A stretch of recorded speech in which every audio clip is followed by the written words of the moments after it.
really have. Well, the fact of the matter is, annually the Union Recorder conducts the annual readership choice awards, and this year we were pretty darn close to 20,000. It was over 19,000 votes cast by the audience, by the readership, both in print and online. And we actually had several business owners as part of the club. As an example, earlier, Kristen and I presented her certificate for her husband for Lou for the best plumber in the area. Received that award. I think it was last week. Bobby received it for best insurance agent. Kyle with Shapiro's actually got double awards as best caterer in the area, best Tex-Mex. And I apologize if I missed someone, but I know there were several in the club.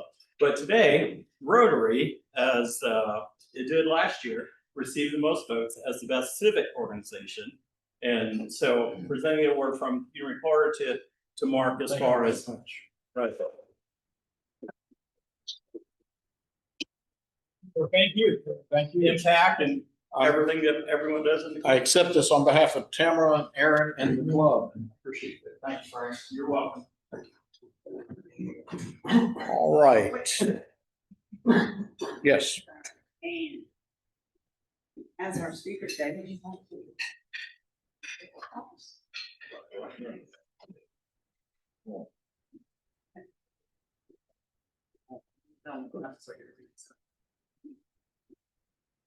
It is 6269.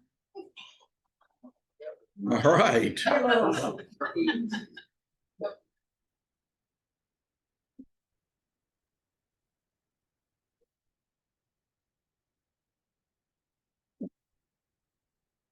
Some clubs.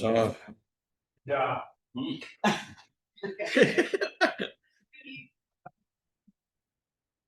As I'm about to call on Stephanie, she's one off. Okay, my luck. Exactly. Ready for me? Ready for you. Today, sorry guys, we have got Mr. Charlie Brown, and we give away, Plugs up here. here with us to talk to us a little bit about the history of some of the railroad that was around Central State. He's called the Dummy Line. He is the author of Railroading in Milledgeville, a researcher's guide. Some of you may have already heard him speak in the community, but we are excited to have him today and hear more about the railroad in Milledgeville. Welcome, Mr. Charlie.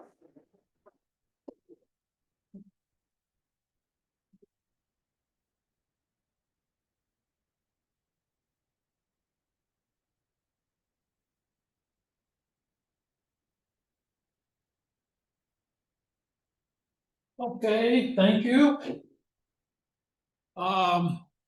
Stephanie, we need to get this operational here, please. Had you pulled up?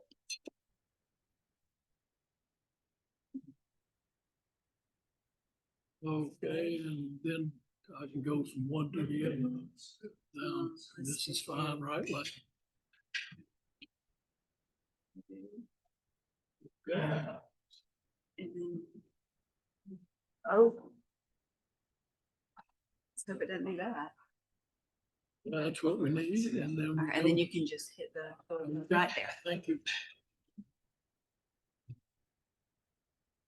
Oh, many of you have heard about the dummy line. Well, what we want to look at today is why it is the dummy line and exactly what it did. Let's look, you have a copy of this on the tables and such, but let's look a little bit at what's going on. All right, this line right here was the dummy line. That was at the old Georgia Railroad, was its headquarters, and it came down to Charleston Street as a passenger train and went on to Wayne Street. The train that delivered traffic to this railroad was also a freight train. And so therefore, it would come in on Railroad Street up here and drop its cars, so forth. And all of that then would come down Wayne Street till it got to the center of Milledgeville. And if you look here, this was a siding type situation. All right, start with, this was the Catholic Church, or is the Catholic Church. And so they had a siding that ran almost completely to the Catholic Church. And they did that so they could put cotton bales on the train. And so that's where the post office stands today, was a warehouse, cotton warehouse. All right, that's here. And then up here, we go down Wayne Street to Jackson Street, cut across to Green Street. And today we have what on Green Street? A depot, right? Yes. That was the Central of Georgia Depot. They would go down, pick up freight, also pick up passenger, and come back here. And this area right in here was almost like a roundabout. They could get in there, make switches and so forth. Then they would go here and over to where the bank stands today was where the hotel stood. Right there on across from Century Bank, across from the Presbyterian Church is today a bank. It was a hotel. All right. And they would load people and such. And then they would go out to what became Franklin Street. Now, Franklin Street did not exist on these maps. So if you will look, he came down, all right, to East Burke Street, left Wayne Street on East Burke, and came down here, crossed Fishing Creek, and went behind what was a bank, and back up here, up to behind what was Midway School. At that point, he crossed the street, right here, and started down toward Central State Hospital. But when he got to Central State, the railway split, and so this one went into what is today the depot at Central State. And all of you probably know about the museum and so forth there. All right. Then there was this one that came on down, and the all coal in here. This is the veterans units today. And this is Vincent Highway. And so back up, and if you've ever been to Central State, you've seen the stacks for the steam plant. Okay, he would come in. There was a ramp. They would push the cars up on, open the bottom of them, and the coal would fall out, pick up the cars, take them back. And so that was the line of the dump. That was where it ran. You want to follow me? There are maps on the table. Please do so. All right. You also have a list of the sidings in Milledgeville. That was given to you. This is not all the same time. Some of these came, went, whatever. All right. But they were the sidings that were on this line. All right. Let's look then, if you will. The proper name for the railroad that we are talking about is the Milledgeville and Asylum Dummy Railroad. Follow me now. It was chartered December 24th, 1888. I don't think any of us were around during that period of time. All right, why is it known as a dummy line? Little girl asked the guys working out on the dummy line one day, she said, why y'all call it a dummy line? So they talked and talked and talked. Finally, they said, we don't know. Why is it called a dummy line? She said, I don't exactly know, but I heard Mama say to Papa and call him a dummy because he wouldn't talk to her, and this track can't talk. All right. So on October the 4th, 1888, the dummy line was completed to the 2 depots. And I just showed you those 2 depots right in here, here, and up here. Okay, so it was completed to the 2 depots. The people who put this down, this track down, started in June of 1888. And it was finished October 4th, 1888. Can't do it today. All right, the workers that were laying the rail for the dummy were paid 75 cents per day, and they had to feed themselves. All right. This is the first engine of the dummy line. It's not the real one. This is what it really would have looked like. All right. So that was the first one. And this is the hotel where the dummy used to stop and pick up traffic. And you can tell the first one is the engine and the second is the car. And it did not have walls or anything. They had curtains. Okay, the first engine was named the Solly Barrett, named for the builder of the railway. First freight car was named the W.L. Carica, and the first freight passenger car was named W.T. Kahn. Those were the people who did a lot of the work with the railroad. On November 6, 1888, the dummy passed over the bridge at Fishing Creek for the first time and entered Central State. Before we go any further, let's talk a moment about Powell Park. Has anybody ever heard of Powell Park? All right. Powell Park was at the hospital. You ever heard of the Pecan Orchard? Okay.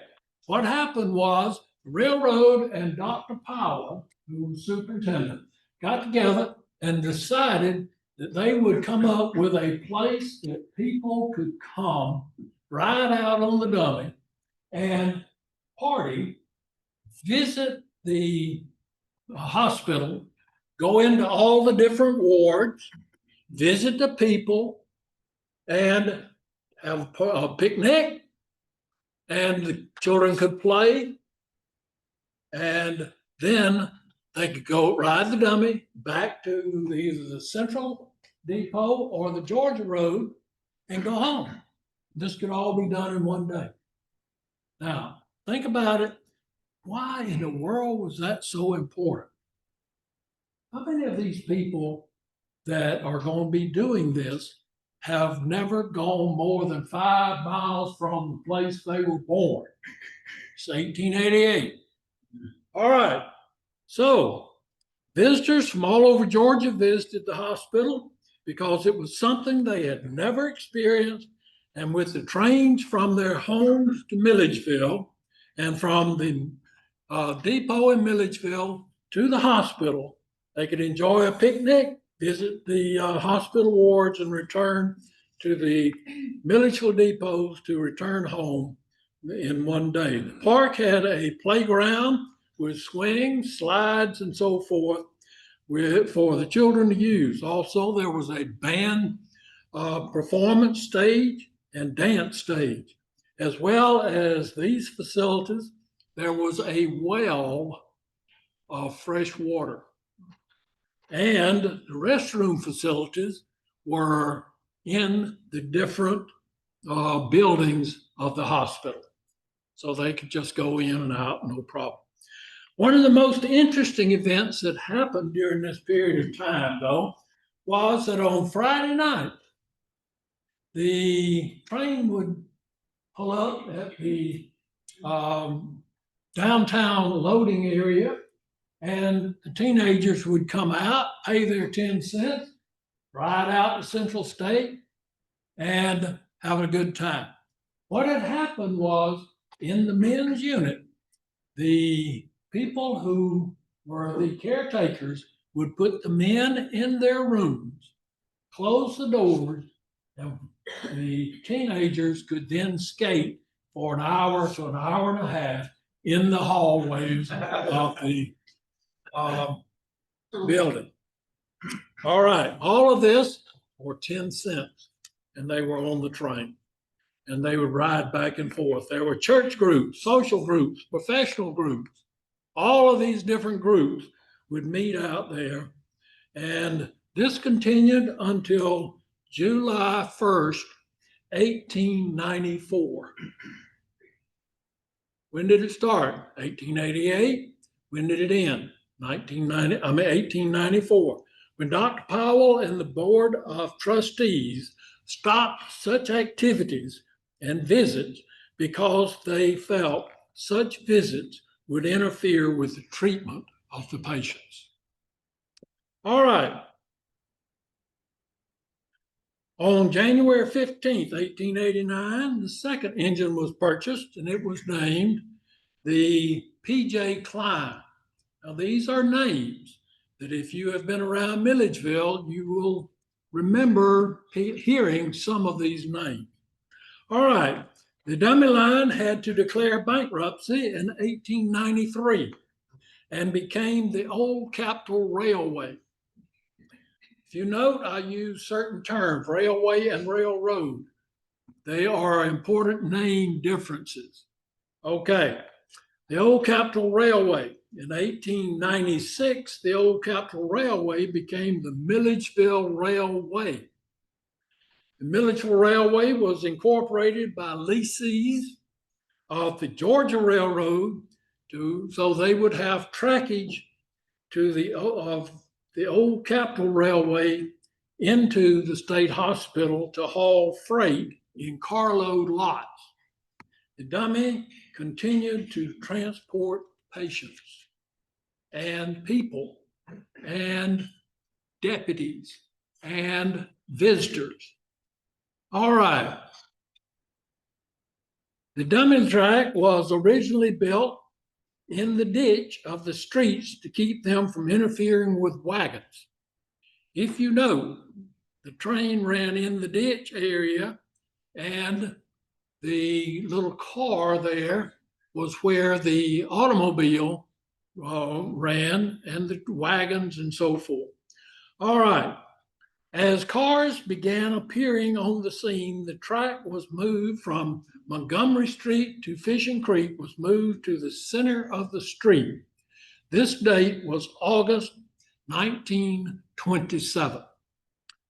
The date, the dummy was primarily a passenger track, primarily a passenger company, primarily a passenger railroad.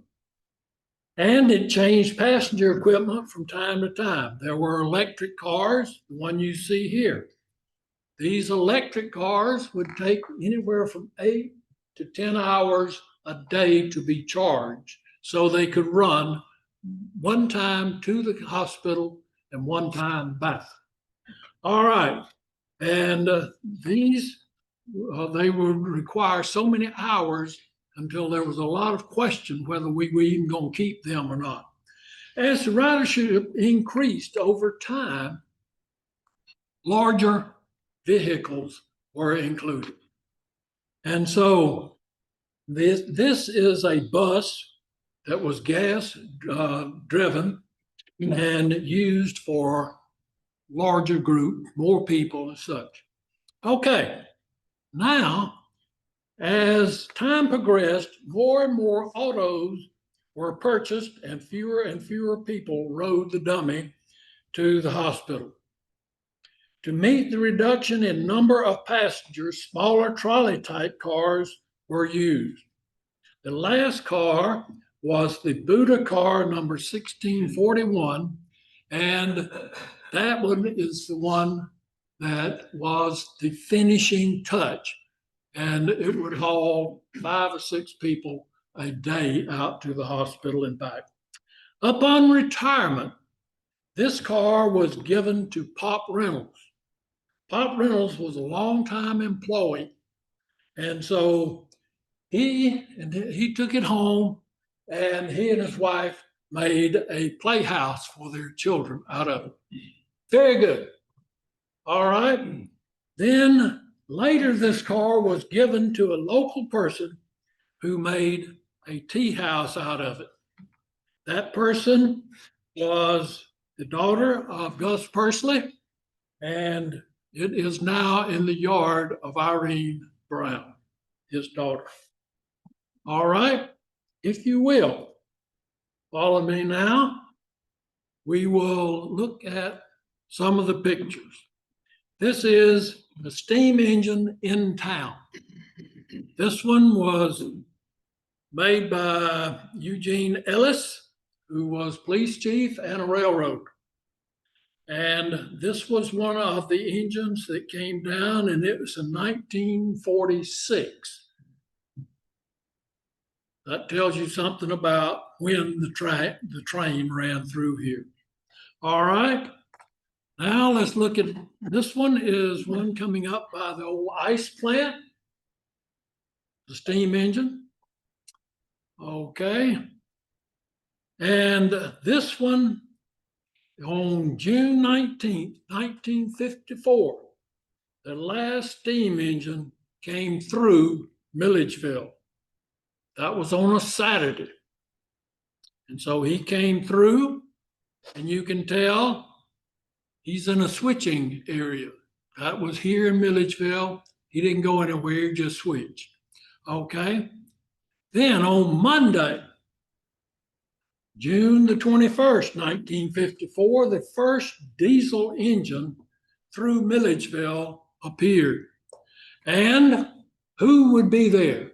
The county employees and the county officials and many of the city employees and many of the people who had been so fed up with that steam thing throwing soot, steam, fire, and everything out. Now we have a diesel going to do all of this. And so that was the first diesel through downtown. Okay. Now, this is the last train through Milledgeville. March 29th, 1963 was the last one through downtown. If you know much of what's taking place now, we're getting closer and closer. All right, on July the 24th, 1963, on Wayne Street, much of the rail was removed from Fishing Creek to Montgomery Street. And then on December the 4th, 1973, the charter of the Milledgeville Railway, the ex-Milledgeville and Asylum Dummy Railroad Company, was surrendered and the company was dissolved. Okay, that is from beginning to end of the dummy line. Now let's look. What happened to all the track? Well, October 1904, the council told the dummy, get your track from Liberty Street down to the depot, get it out. You don't want to use the train there anymore because Central of Georgia had put a crossing up at Central State off of their line from Midway over. All right. So The track was abandoned because in November 1898, the Central of Georgia had built an overpass over US 441 from Midway to the Georgia State Sanitarium, and passengers and freight were sent and delivered by this train. Also, remember what happened when Dr. Powell and the board shut down all the fun time out at Powell Park. Of course, freight train went on, passenger train, passengers went down. All right, so on January 30th through February the 3rd, 1905, the removal of track between the business portion of the city, Liberty Street, and Central Railroad Depot was removed. All right, April 1927, the track running from the courthouse up to the Catholic Church was removed. And then March 1959, some of you may have actually been here when that took place, a portion of track on South Wayne Street was removed. These were siding tracks. And then July 1963, the tracks on much of Wayne Street from Montgomery Street to Fishing Creek was removed. And then additional pieces of track from Montgomery Street up to Fowler Flemister have been removed from time to time.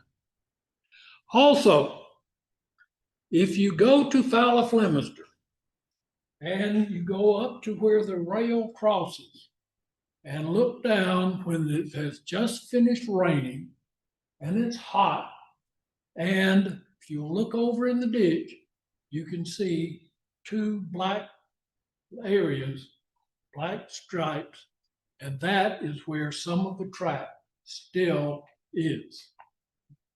All right. The Central Georgia Railway built an overpass over the Irvington Highway in 1898. The track was used by the Central Georgia to transport freight and passengers to Central State. The track was removed in June of 1993. Remember that? They closed up 441. You had to go around. And then the overpass was completely removed in September 1998.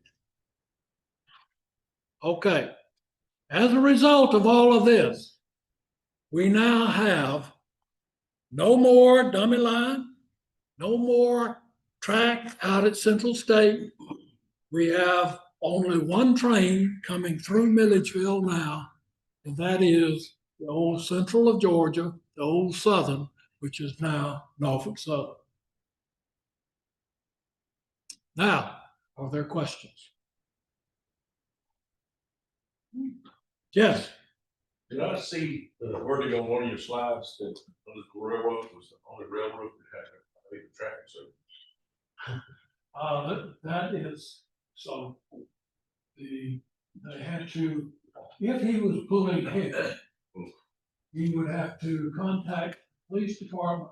They would go from Montgomery to Hancock to Greene with officers stop traffic, because otherwise he would start out, come up by Montgomery, get to the stop, run into a red light, and stop.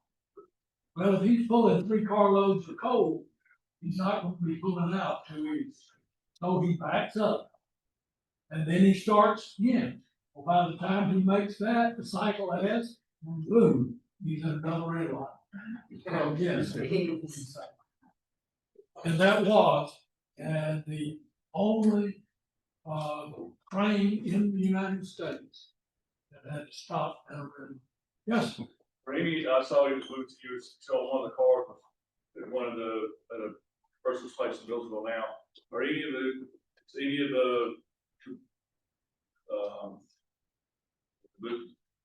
of the trains still intact anywhere, or in the museum or anything, or all that's been destroyed or torn? The only thing that I know of is He's 1641. Right. So over at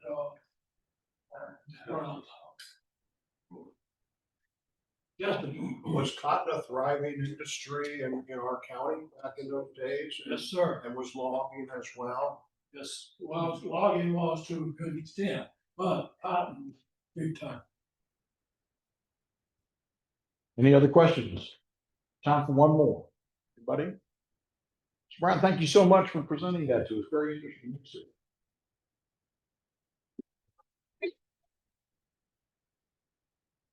We donated book through the Jules book program at the library, but in honor of the person who speaks to us, and this is the book we've chosen for your presentation. We'd like you to sign it, and you can keep the pen.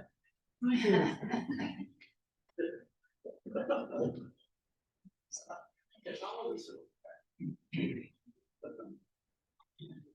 The 24.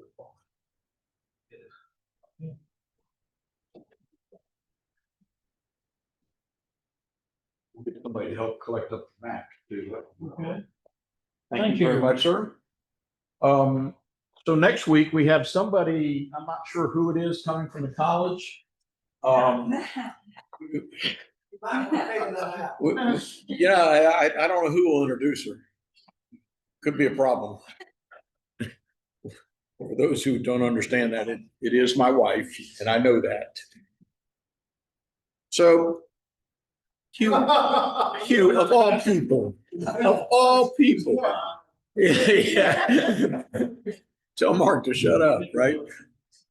So, when we go to things like the Jekyll Island District Conference and that kind of thing, people say, what did you learn at the conference that might be helpful? And why should we, consider going to district conference? Well, for those who don't know Jekyll's changed a lot over the years. It's a wonderful little place. And they've got this market store downtown or in the little shopping area that is to die for. You really need to go in there and just see all the things that are available in the general market or the general store, whatever they call it.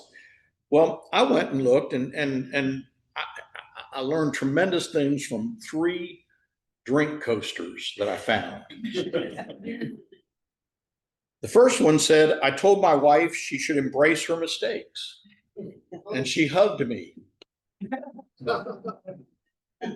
The second one said, going to bed early, not being allowed to leave the house, not going to parties.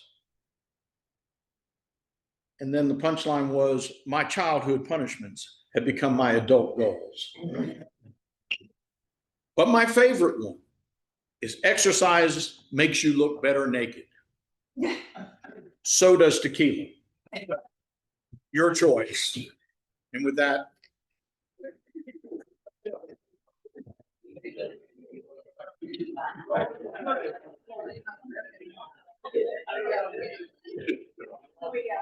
no, exactly.